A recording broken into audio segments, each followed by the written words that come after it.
Bom, acho que é isso, tá funcionando. Então, boa noite, todo mundo, novamente, né? Todo mundo que entrou agora, mais cedo, enfim. Hoje a gente vai ter uma nossa novamente na sala de redação, né? E daí, antes de começar, eu quero dar um aviso para vocês, avisos de modo geral. Esses avisos, os primeiros são: aviso número um, todas as redações foram corrigidas, e daí todas as redações que foram enviadas por e-mail do pré-vestibular, né? Então, dos temas de evasão escolar e também sobre a violência contra a mulher, foram todas essas redações corrigidas e reenviadas para vocês. Tiveram algumas que houveram certos tipos de problemas no envio ou certos tipos de problemas nas correções. E daí essas foram enviadas um comunicado para a pessoa no e-mail explicando o que aconteceu e o motivo pelo qual essa redação não foi corrigida, né? Ou pedindo para ela reenviar, ou pedindo para ela explicar alguma coisa e assim por diante.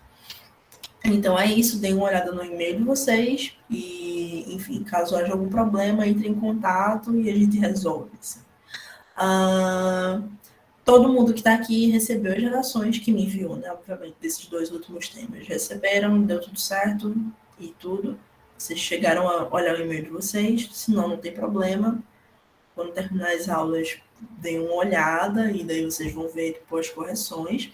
E é interessante perceber que tem algumas correções que vão estar com a nota e algumas outras que não vão estar.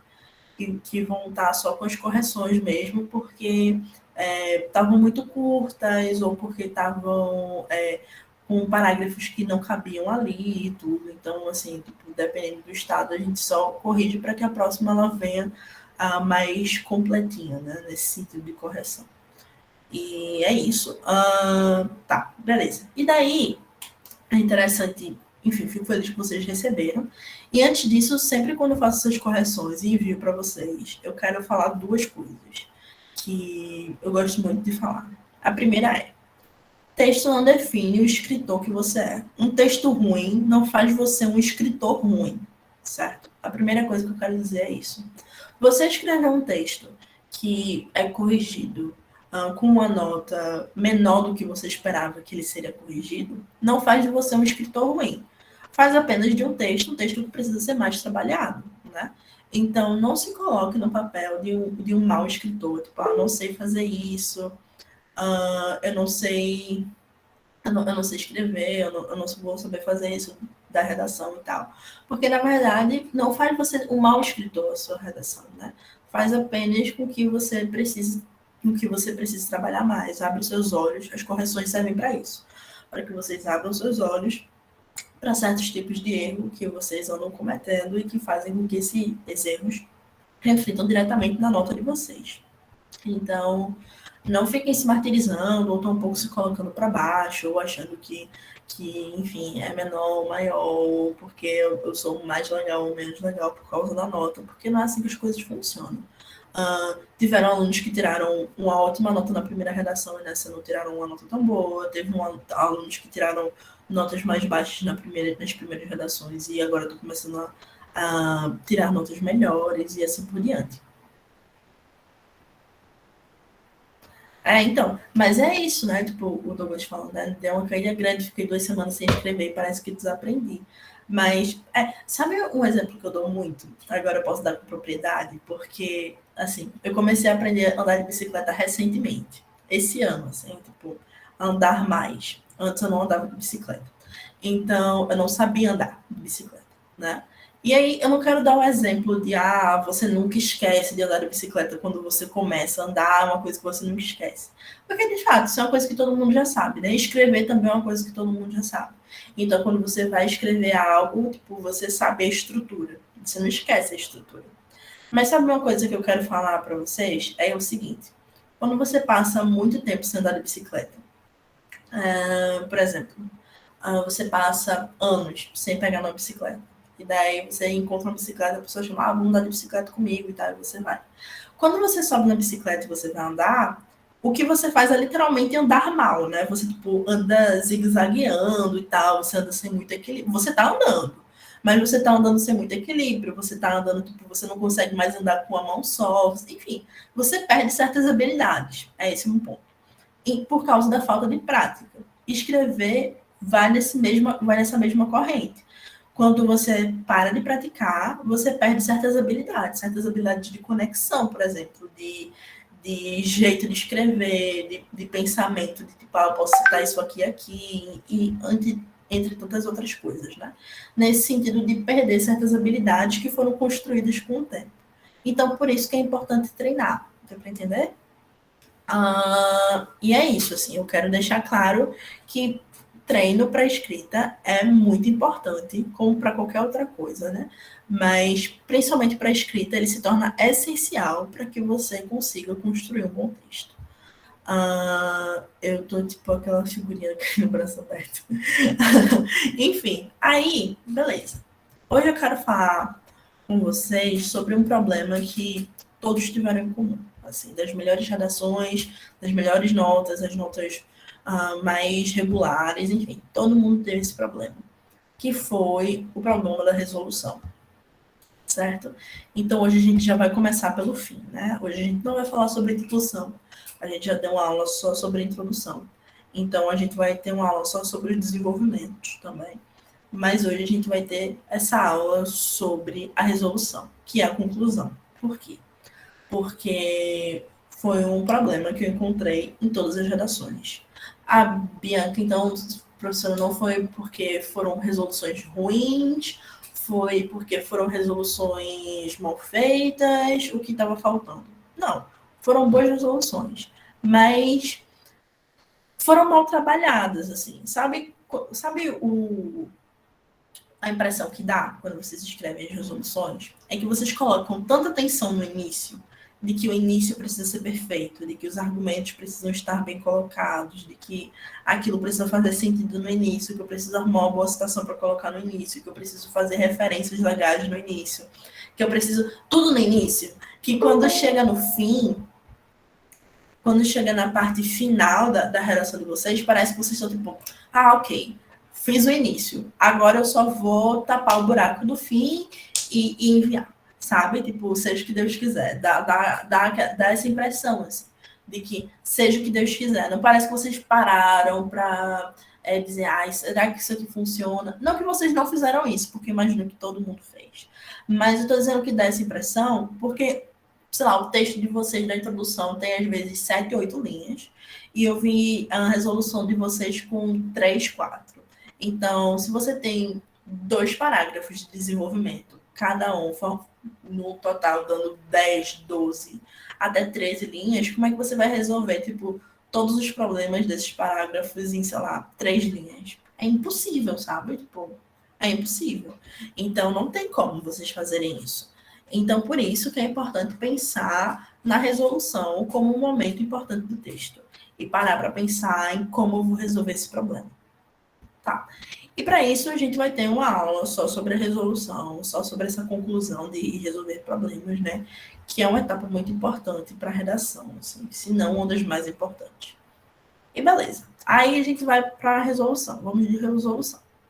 E é importante perceber que, como eu já falei, né? Essa é a parte onde a gente resolve o problema. Onde a gente vai resolver todos os problemas. Ou seja, se você cita 2, 3 problemas no seu desenvolvimento, você vai ter que resolver todos eles na sua resolução. E é importante deixar claro que não adianta fazer um desenvolvimento com um problema só para resolver um único problema na resolução, porque seu texto vai ficar pobre, entende? Parece que você não está sabendo argumentar. Se eu te dou um tema com um problema, né, tipo um grande problema, desse um grande problema você somente tira uma coisa que é ruim, parece que você não está se esforçando o suficiente para pensar em outros problemas, dá para entender? Então é importante que você pense em mais de um problema para colocar na sua redação e que resolva esses 2 problemas. O ideal é que sejam 2, no máximo 3, e resolva esses 2 ou no máximo 3 problemas na sua resolução. Pode enviar a última. Pode fazer. Entendi. Calma. Pode fazer. Sobre o último tema, sobre a violência contra a mulher. Então, poder você pode ainda, né? Sendo que assim, quando ela vai ser corrigida junto com essa leva de redação, né? Então, ela vai ser corrigida junto com essa última leva, com essas redações que vão ser passadas para esse mês. Entendeu? Então, ela vai ser corrigida junto com as outras. Então, vai demorar um pouco mais para ser corrigida, mas vai ser corrigida sim, pode mudar. Enfim, e daí é isso, né? Pensar no intuito que a resolução tem. E esse é o intuito, resolver problemas. Beleza, a gente tem isso em mente. A gente tem os problemas, precisam ter 2 a 3 problemas, e eu preciso resolver os problemas. Certo. E chega a parte mais difícil que eu vejo que é para vocês. Como resolver esses problemas? Como eu vou pensar um jeito, um modo de resolver esses problemas de uma maneira eficiente, né? E para pensar em redação, é importante que a gente se lembre que a gente está falando de governo, né? Então, quando a gente está pensando em um tema de redação, um tema que é dado para o Enem, a gente está se colocando no lugar de um presidente, de um Supremo do Estado, no qual a gente vai resolver esse problema. E dito isso, a nossa resolução vai precisar ser o mais detalhada possível.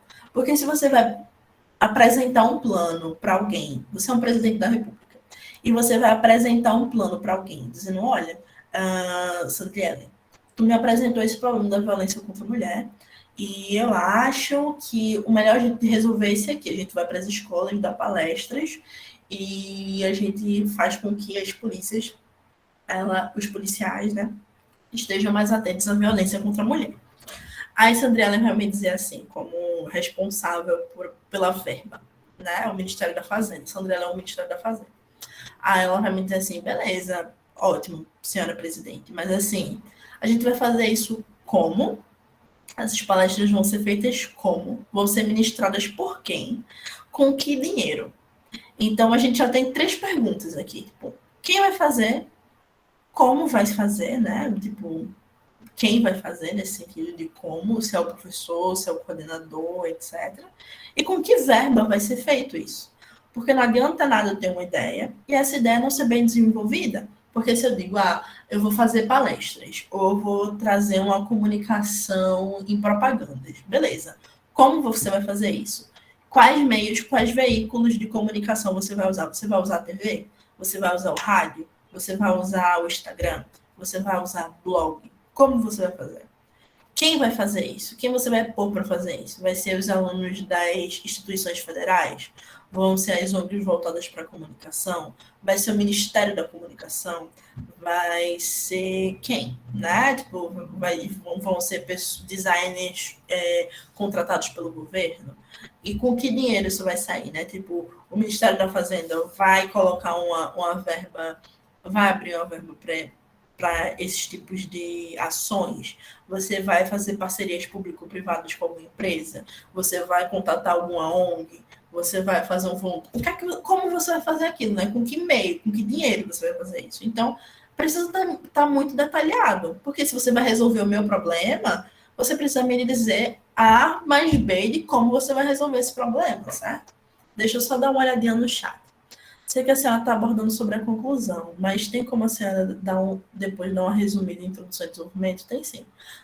Professora, é verdade que se colocar conscientização não vale, é nulo no parágrafo da proposta de intervenção? Boa, Mariana.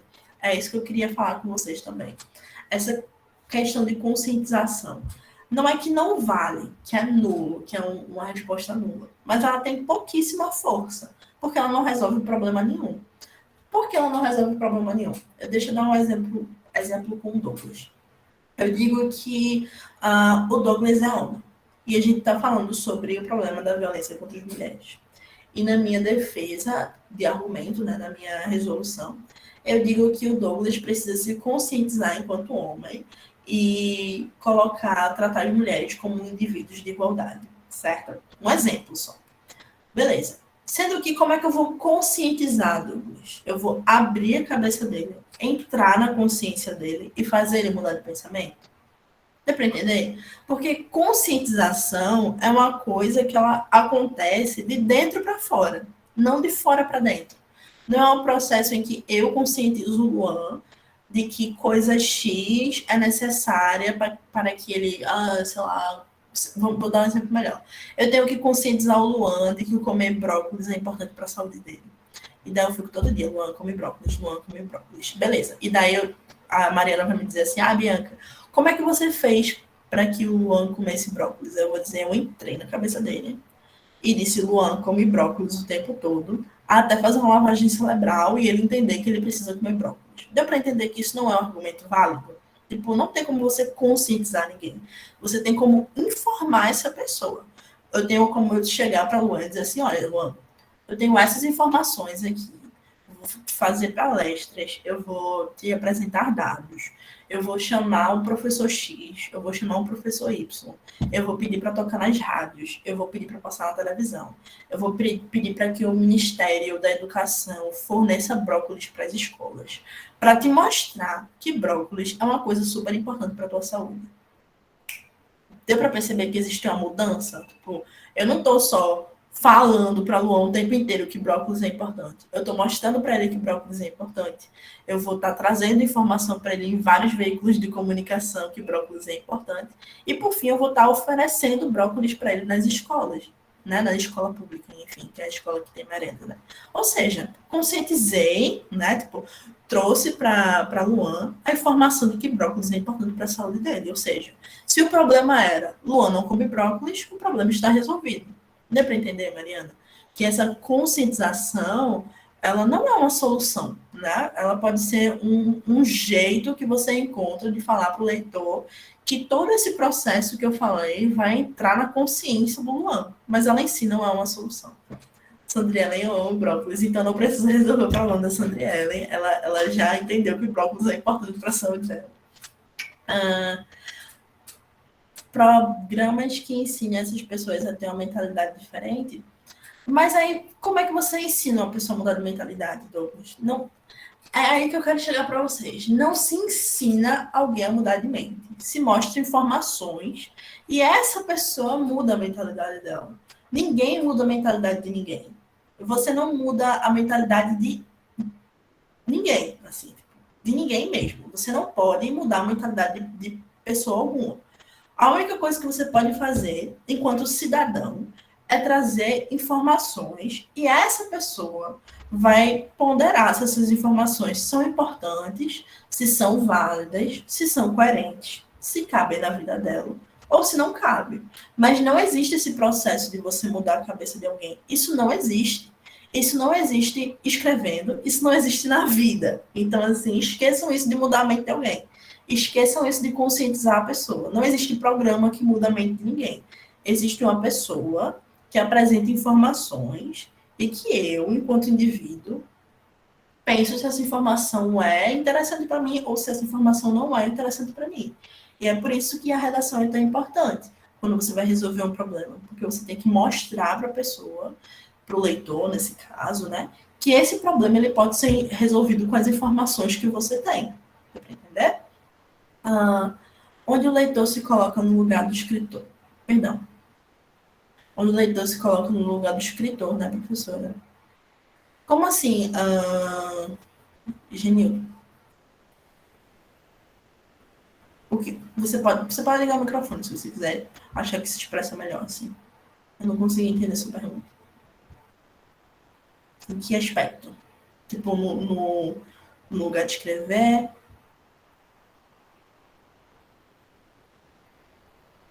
Beleza. Uma coisa que o Douglas falou, né? Tipo, exemplo, criar leis, investir na educação quando criança, é um jeito. É um jeito de criar educar o pensamento, né? De fazer com que as pessoas tenham essa educação de pensar e se estabeleçam de uma forma mais saudável. A parte da conscientização que a senhora falou agora, sim, é exatamente isso. O leitor se coloca no lugar do escritor. Isso. Você, tipo, pensa, né? Como essa pessoa escreveria isso, né? No sentido de como é que essa pessoa consegue resolver o meu problema enquanto cidadão. E é muito nesse sentido, precisa ser o mais explicativo possível. Estou com a dúvida em escolher um modelo em que eu consiga escrever melhor. Não entendi. Como assim escolher um modelo que eu escreva melhor? Porque é isso, como eu estava falando para vocês, né? Tem toda essa circunstância. E daí eu quero trazer alguns exemplos melhores. Por exemplo, vamos lá colocar problemas simples, né? Eu não vou nem pensar em problemas de redação, vou pensar em problemas mais corriqueiros mesmo. Vamos pegar a Andresa como exemplo. A Andresa, ela tá com um problema de... Putz, eu vou ter que arrumar um problema para a Andresa agora. Deixa eu ver. A Andresa, ela tem um problema que é... Tá, melhorei. A Andresa tem um problema que é o seguinte. A Andresa, ela vai todos os dias para a escola, às 7 horas da manhã. Sendo que e ela ia com um ônibus fretado pela prefeitura, certo? A Andresa ia para a escola todos os dias pela manhã com ônibus fretado pela prefeitura. E daí esse ônibus parou de passar. Esse ônibus parou de existir, as frotas de ônibus começaram a ser sucateadas, os ônibus começaram a ficar ruim e parou de ter esses ônibus para ir para a escola de Andresa todos os dias pela manhã, fornecidos pela prefeitura. Consequentemente, a Andresa não vai ter dinheiro para pegar outro tipo de transporte e ir para o colégio. O que é que vai acontecer? A Andresa não vai para a escola. Evasão escolar, né? O processo de evasão escolar. Então, a Andresa não vai mais para a escola por causa desses ônibus, porque não tem mais como ela ir. Então, como não tem mais como ela ir, ela fica em casa. Ela não estuda, ela trabalha, enfim, faz as coisas com os pais dela, etc. Como é que a gente resolve o problema de Andresa?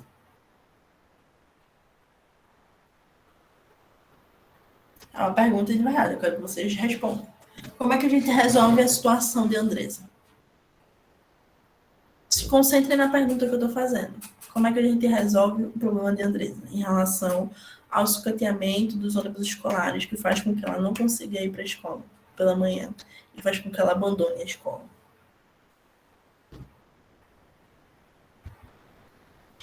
Professora, Estou ouvindo, Douglas. eu acho que seria ou investir na educação à distância ou investir para ter ônibus para ela, né? Certo, aí vamos lá. A gente investe em educação à distância. Então significa que a Andresa ela não vai socializar com os amigos dela. Não estamos falando de pandemia, tá? Estamos falando de uma situação corriqueira onde a Andresa ela não está indo para a escola. Então, se a gente coloca um EAD, por exemplo, para a Andresa, ela não vai ter a opção de estar com os amigos, de trocar com os professores, de fazer essa troca, né? Onde a escola tem, onde eu, como aluno, troco com o professor e troco com os meus colegas. E daí você falou uma segunda opção interessante, Douglas, que foi investir nos ônibus, ou Andressa também colocou aqui, né? Ampliar a frota de ônibus. E daí, se eu não me engano, alguém mais falou que podemos incluir ônibus escolares, secretarias de educação, não entendi. Tá, então beleza. A gente tem ampliar o ônibus como argumento central. E aqui também foi dito, né? Acho melhor investir nos pés até a escola, ou colocar bicicletas. Não dá para ir de pé, ela não consegue ir andando, é uma distância bem grande. E vamos colocar aqui se vamos colocar bicicletas funcionam se for de uma distância entre um raio de 1 quilômetro, 2 quilômetros. Para uma criança ter que pedalar 10, 12 quilômetros para ir até essa escola, não dá. Então, vamos supor que essa escola da Andresa fique em outra cidade. Então, ela vai ter que colocar uns 15, 17 quilômetros para ir para a escola. Então, não tem como ela ir de bicicleta, certo? E aí, vamos ficar com a solução principal até aqui, que é ampliar a frota de ônibus. Como a gente faz isso? Como é que a gente amplia a frota de ônibus?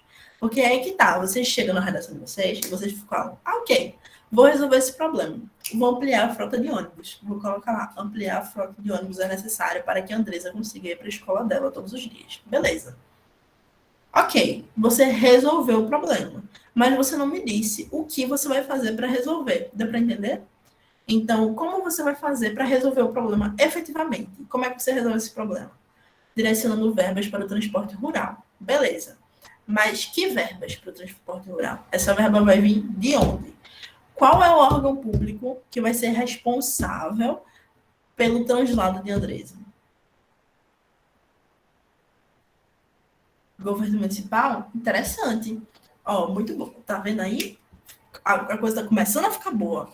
Tá, mas eu ainda iria mais longe. Se a gente vai começar no governo municipal, a gente pode ir um pouco mais específico, né? Se a gente for falar da prefeitura, a gente fala que a gente coloca a prefeitura. Quem manda o dinheiro para a prefeitura?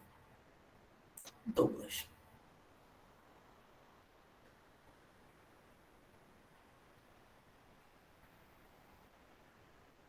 O dinheiro vem de onde? Governo estadual. Então, o governo estadual faz um repasse para o governo municipal, e daí, isso, o governo federal, né? Então, essa verba que já é para o governo municipal, para as prefeituras, né, distribuírem em relação à educação merental, o governo estadual, em parceria com a Secretaria de Educação, pode ser, colocam um repasse de verba maior para esses locais que estão precisando de ônibus, enfim, de transportes para que essas crianças se locomovam e vão para as escolas, e vá para as escolas, né? E daí esses repasses de dinheiro precisam ser investidos nesses transportes escolares. Então, beleza? Eu já disse o quê? Quem vai fazer? Então, é o governo federal em parceria com a Secretaria da Educação. Como vai fazer? A gente vai tirar um pouco desse dinheiro. Dinheiro de onde? O dinheiro que seria já das demandas da educação, né? Das demandas do município enquanto processo de educação. Quais são as demandas de educação? Água, luz, merenda, tudo isso. Então, a gente tem um repasse maior para que essa demanda seja dividida de forma melhor e que esse dinheiro vá para os transportes dessas crianças. Ou seja, quem vai fazer? O governo municipal, junto com a secretaria estadual, junto com esse repasse, né? Como vai fazer?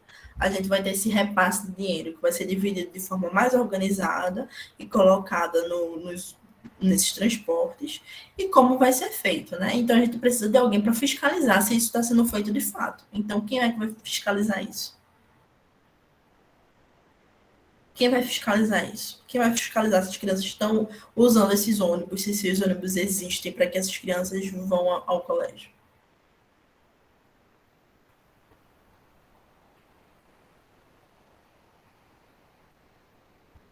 Quem vai? Gente, estou fazendo a pergunta. Vocês sabem? Se não souber, tudo bem, pode dizer não sei.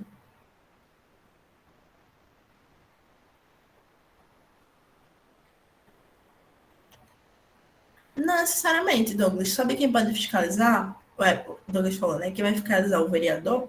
Não necessariamente. Sabe quem pode fiscalizar? Os pais. A Secretaria do Estado dá um telefone para esses pais fazerem denúncias, caso esses ônibus não passem para pegar a Andressa, por exemplo. Então, os pais podem denunciar para a Secretaria do Estado, olha só. Viu só? A gente envolveu vários âmbitos da sociedade em um único problema. Viu só que, tipo, não necessariamente toda a resolução vai estar concentrada só no governo federal. Deu para entender o que eu estou falando quando a gente está pensando em resolver problemas? A gente precisa ser detalhista em como resolver. Foi dito aqui, se o acaso não for resolvido, então é melhor levantar pretextos, né, professora? Como assim levantar pretextos? Não entendi.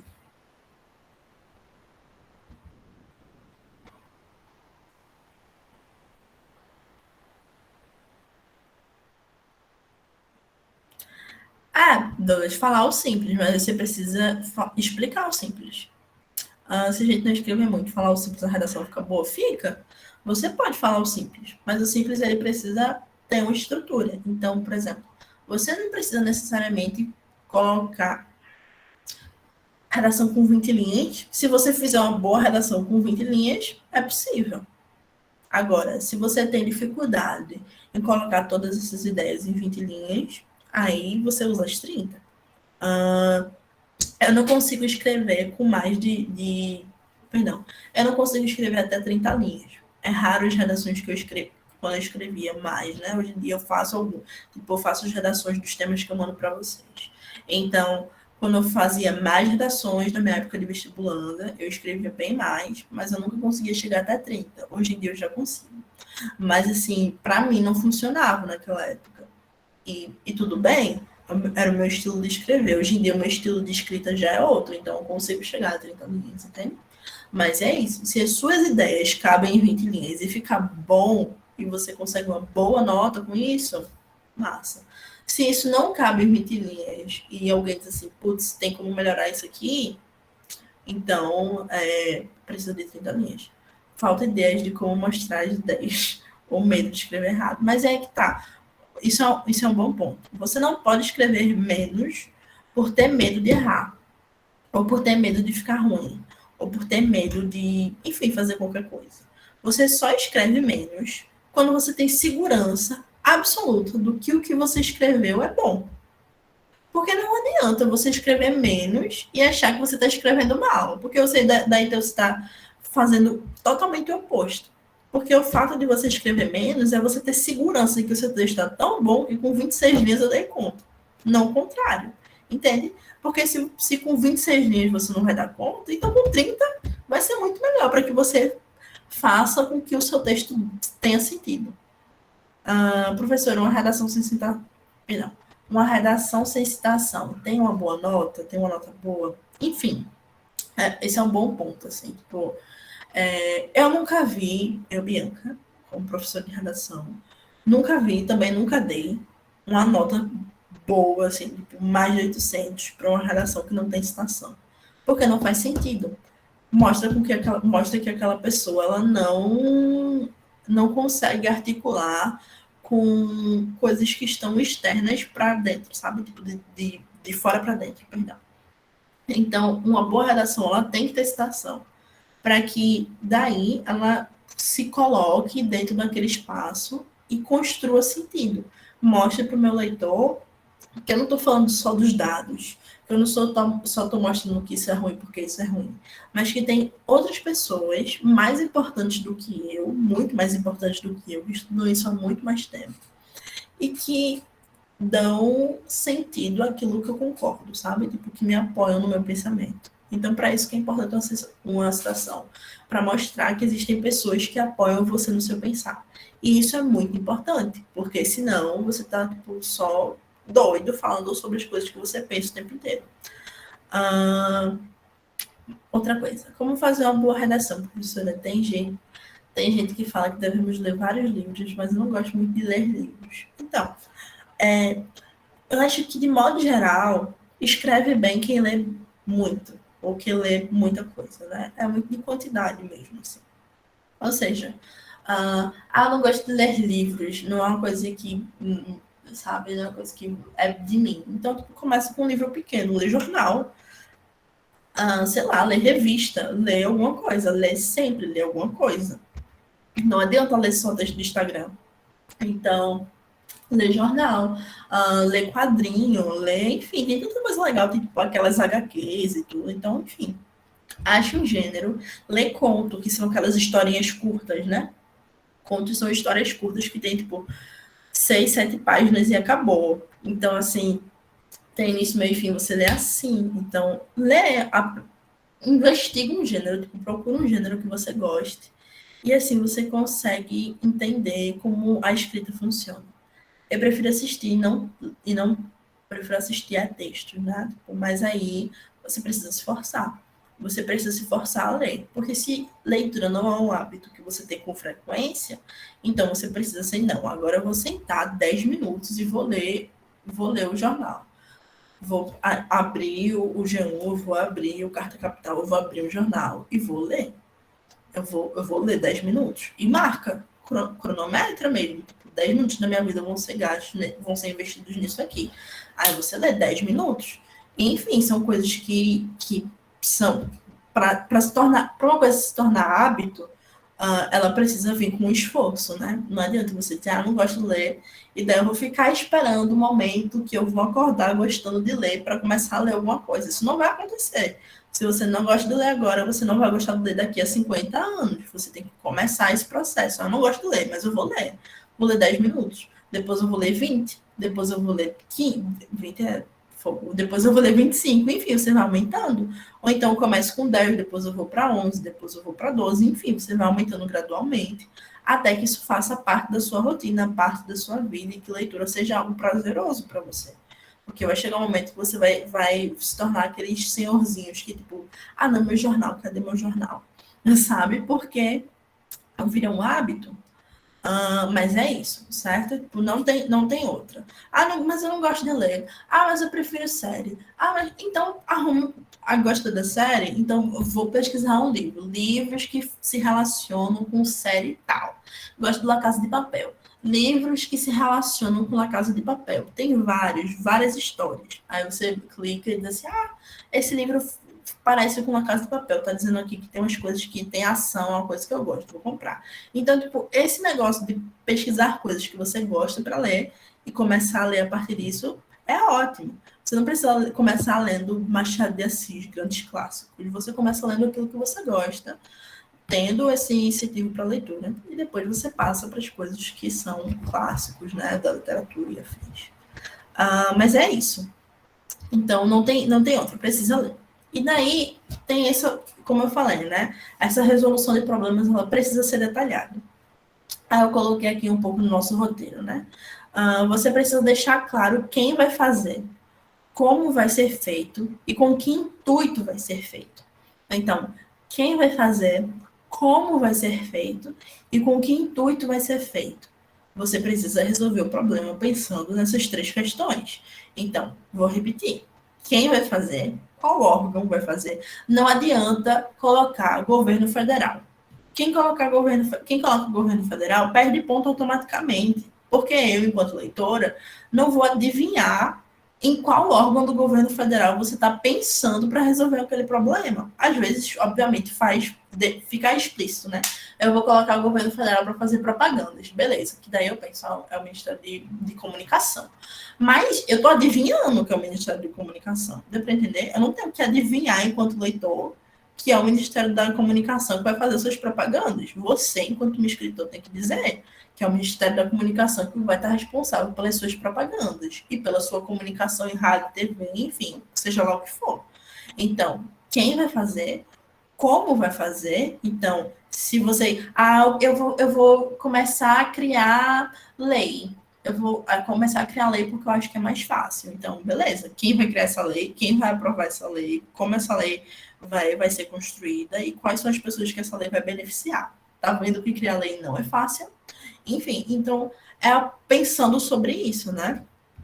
Que, tipo, resolver um problema não é fácil, por isso que se chama um problema, e por isso que vocês precisam ter mais de 3 linhas de espaço para resolver um problema. Não deixem 3 linhas para resolver o problema de vocês. Não façam essa burrada. Vocês vão ter uma nota ruim se vocês fizerem isso, porque não adianta. Não adianta ter um problema estruturado, bonito, ter uma introdução bacana, e daí você pega 3 linhas e me escreve uma resolução. Você resolveu o quê? Nada. Absolutamente nada, entendeu? Deixa eu dar uma olhadinha no chat. A parte da repetição de palavras anula a redação, professora? Não anula a redação, repetir palavras, mas deixa a sua nota ruim. Precisa citar na introdução os 2 problemas. Não se cita problemas na introdução, se apresenta problemas na introdução. Você cita problemas no desenvolvimento. Queria que lembrasse disso na hora, mas eu vou passar o material de vocês. Se vocês anotam, colocam no quarto de vocês. Já disse já. Você não aprende escutando e tipo, ok, escutei, anotei, é isso. Anotou, coloque letras garrafais assim, grande. Pega uns durex, coloca no quarto, coloca na geladeira. O que é isso, menina, na geladeira? Amanhã é negócio de redação. Toda vez que você for beber água, você vai ver aquele negócio lá na sua geladeira. Tem que ter a resolução do problema. Quem vai fazer, como vai fazer e enfim, né? Nesse sentido de vai ser feito como, a gente vai resolver isso com quem, nesse sentido de pensar como vai ser feito, com que intuito vai ser feito, para quem vai ser feito. Então, precisa dessas 3 pessoas, e daí você inventa, tipo, coloca na porta de casa, coloca na geladeira, coloca, enfim, na cara do seu irmão, e daí quando ele for falar para você, você ficar ok. Tem que colocar isso na resolução de problemas. deixar claro quem vai fazer, como vai ser feito e com que intuito vai ser feito, enfim. Façam isso, né? Tipo, façam esse incentivo de se lembrarem o tempo inteiro, porque senão vocês vão esquecer. Vocês não são máquinas, vocês estão estudando muito para muitas outras coisas. Então, lembrar disso é um esforço que você tem que fazer todo dia. Você tem que ler uma coisa todo dia para que você lembre que ela exista, né? Então, é isso. Simples, claro, vamos fazer uma tatuagem dessa aula para lembrar o prova, justo. Tatuou na testa do irmão, né? Tipo, tem que lembrar, usa a pele dele emprestada, mas é isso. Então, beleza. Então, professora, se tem 2 problemas, tem 2 resoluções. Se tem 3 problemas, tem 3 resoluções. Se tem 4, não. Se você fizer 4 problemas, acabou para você, porque você não vai ter espaço para resolver 4 problemas. E eu costumo dizer que se você só vai ter espaço para resolver 3 problemas, se um desses 3 problemas for muito fácil de resolver, sabe? Então, sei lá, se um desses 3 problemas resolva, vamos supor, voltar para a violência contra a mulher. Então, vou alencar 3 problemas. Problema número 1. A gente tem esses homens. Não, vou colocar como problema número 1. Alencar como problema número 1 as denúncias, né? As mulheres se sentem coagidas a denunciarem seus agressores. Problema número 1. Problema número 2. A falta de informação das mulheres em relação à criminalidade das agressões que os homens podem causar, ou seja, a violência verbal também é violência, violência emocional também é violência, e tudo isso é crime. Então, beleza? Temos esse segundo problema, né? Que isso também é um problema. Esses outros tipos de violência que ocorrem na vida do feminino é um problema importante. E o terceiro problema eu vou elencar como a falta de empatia dos homens em relação ao estado de fragilidade da mulher em certas não. Isso não é um argumento. Vou colocar a falta de empatia dos homens em relação à agressão aos feminicídios que ocorrem no Brasil, né? A falta de empatia dos homens em relação aos feminicídios que ocorrem no Brasil. Porque se você for olhar, se você for reparar, né, existe uma série de dados que mostra que os homens, mesmo depois de descobrirem que o seu amigo é um agressor, que o amigo que eu tenho há anos bate na esposa dele, ainda assim continua do lado do amigo dele de anos. Entende a problemática? Enfim, temos 3 problemas. Como é que a gente resolve o primeiro? Essa questão de denúncias. Em vez de ter uma delegacia, né, tipo, específica só para mulher, a gente vai manter essas delegacias específicas para mulher, mas a gente vai abrir para que as delegacias, todas de modo geral, consigam. Vamos lá. A gente vai abrir para que todas as delegacias tenham treinamentos e consigam realizar esse tipo de. Como é o nome que a gente fala para a delegacia? De BO, né? E consigam realizar esse tipo de BO para resolucionar isso da melhor forma possível. Porque às vezes eu tenho uma mulher que é agredida e ela tem que esperar por 24 horas até a delegacia da mulher abrir e fazer uma denúncia. Então, se a gente capacita todas as delegacias, a gente tem delegacias que são específicas para as mulheres, mas ao mesmo tempo uma delegacia normal consegue fazer um BO mais rápido até que essa mulher seja passada por uma delegacia específica. Ou seja, qualquer delegacia consegue fazer as primeiras etapas até que essa mulher passe para uma delegacia específica. Dá para entender?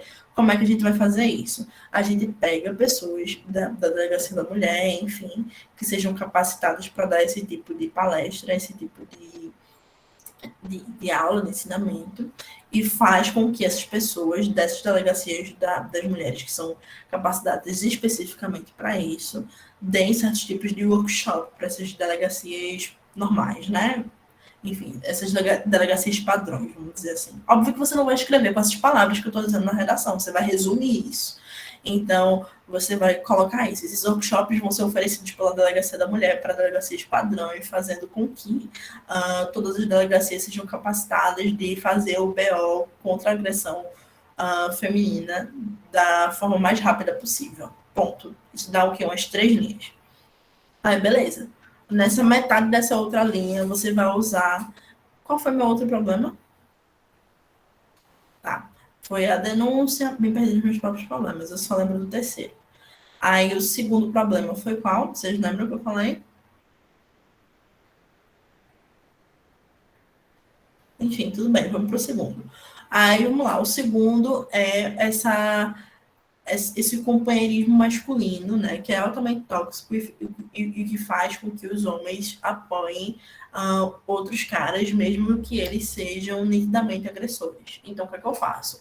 Campanha junto ao Ministério da Comunicação do Brasil, dentro das rádios, das TVs, das redes sociais, para que os homens se conscientizem a denunciar os colegas agressores. Então, se o Douglas conhece algum colega que bate na mulher dele, então ele vai dizer, ok, não tem essa de tipo, marido e mulher, a gente não mete a colher, então eu vou denunciar, entendeu? Então, campanha de comunicação. Pronto. Um problema mais complexo de resolver, que eu demorei tipo 3 linhas, 4 linhas, e um problema mais simples, que eu demorei 1 linha e meia para resolver. Dá para entender? Então, isso tudo, vamos lá. 4, 5, 6, 5 linhas e meia para resolver um problema, né? Os 2 problemas. Às vezes 6, dependendo da sua letra. Enfim, tenho a minha resolução. Deu para perceber o porquê não é interessante ter uma resolução que sobre só 3 linhas para você escrever, porque não faz sentido, você não vai conseguir resolver nada. Mas é isso. Deixa eu só trazer mais uma coisa que eu quero falar para vocês. E daí, beleza. Pensem sempre em 2 problemas, certo? Em 2 problemas. Ah, professora, mas eu posso colocar 3. Poder você pode. É bom? Não. A não ser que você tenha muito domínio, né? Tipo, você já está na sua redação número 100, você já escreve há muito tempo, você já tira boas notas, você já está seguro no que você escreve, daí, ok, eu vou colocar 3 problemas para me desafiar, coloque.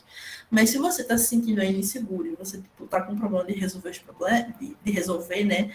De resolver isso na resolução, os problemas da sua redação, então é interessante que se eu coloco 2 problemas, eu vou ter mais facilidade para resolver 2 problemas do que 3, né? Então, consequentemente, faz mais sentido colocar só 2.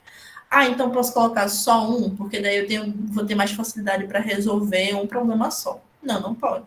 Porque se você coloca só um problema, ele tem que ser ou o maior problema da sua redação, tipo um problema gigantesco, e vai ter que comer 6 linhas, o que é quase impossível, ou ele vai ser um problema ruim, né? Tipo, esse problema mesmo que eu falei das agressões das mulheres, né?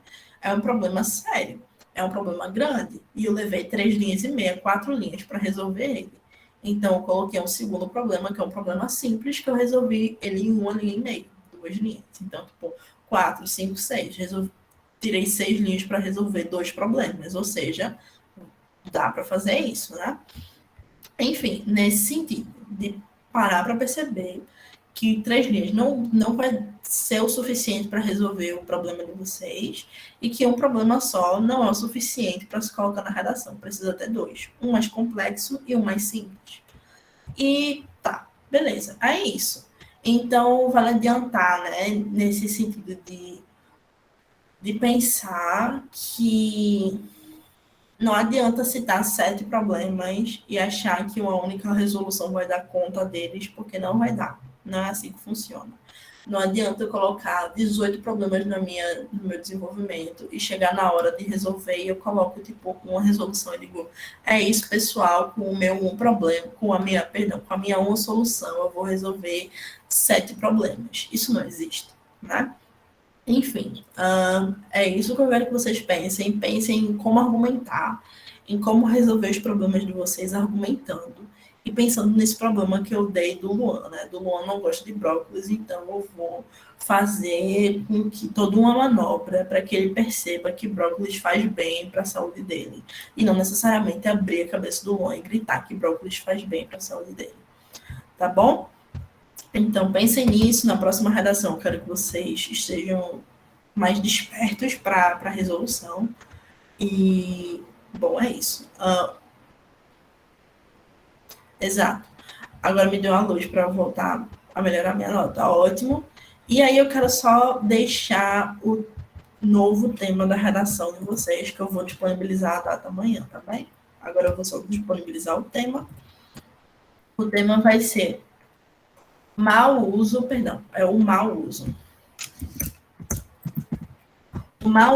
de recursos hídricos e não renováveis.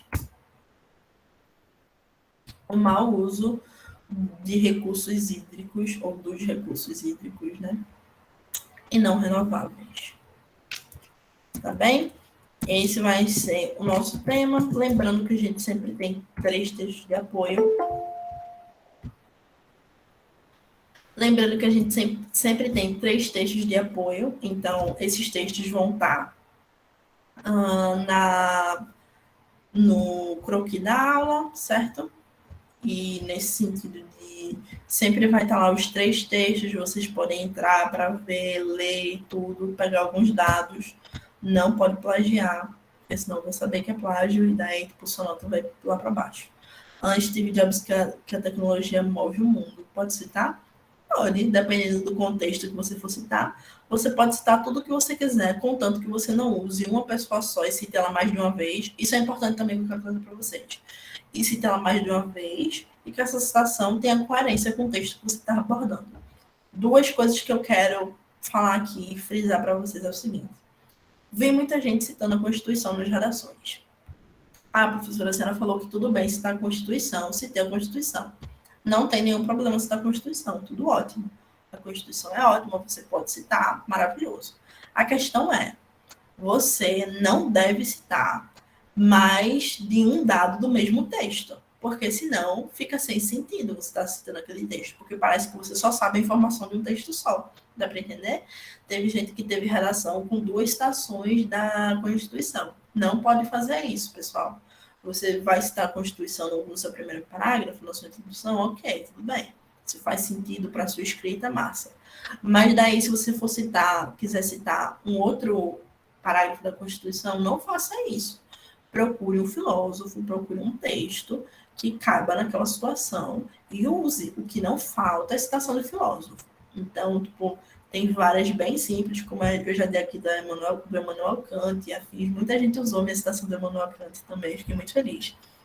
Então, assim, procurem citações simples, que sejam coringas, que sirvam em qualquer lugar, para serem usadas, e não usem mais do mesmo texto, porque, vamos lá, se eu vou citar, é a mesma coisa de eu citar Emmanuel Kant, a frase que eu digo sempre, né? O ser humano é aquilo que a educação faz dele.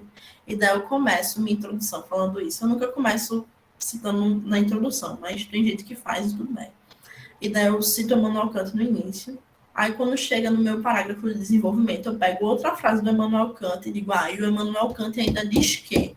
E outra frase. Mesmo que sejam frases diferentes, é frase do mesmo autor, sabe? Então fica parecendo para o meu leitor que eu só conheço esse autor, que eu não conheço outro autor nenhum.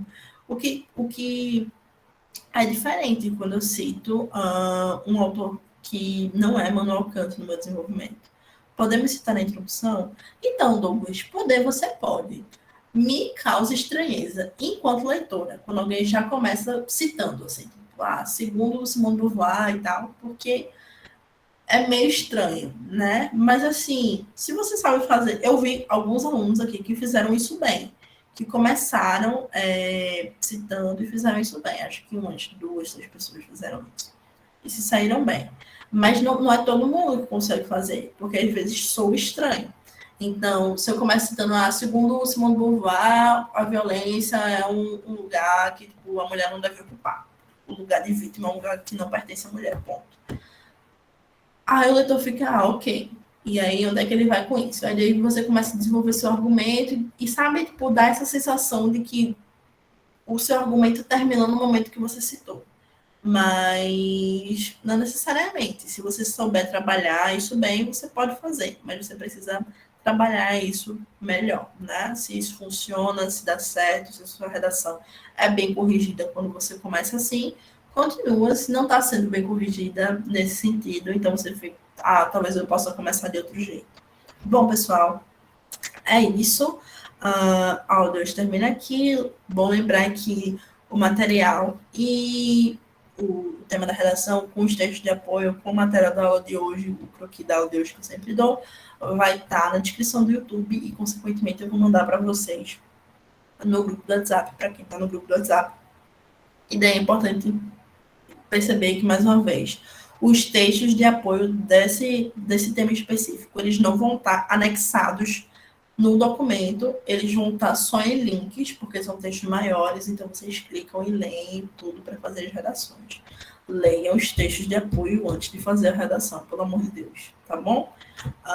É isso, muito obrigada para quem conseguiu ficar até o fim, para, enfim, quem conseguiu vir, um abraço e boas escritas para vocês, um beijo e é isso, boa semana e até mais.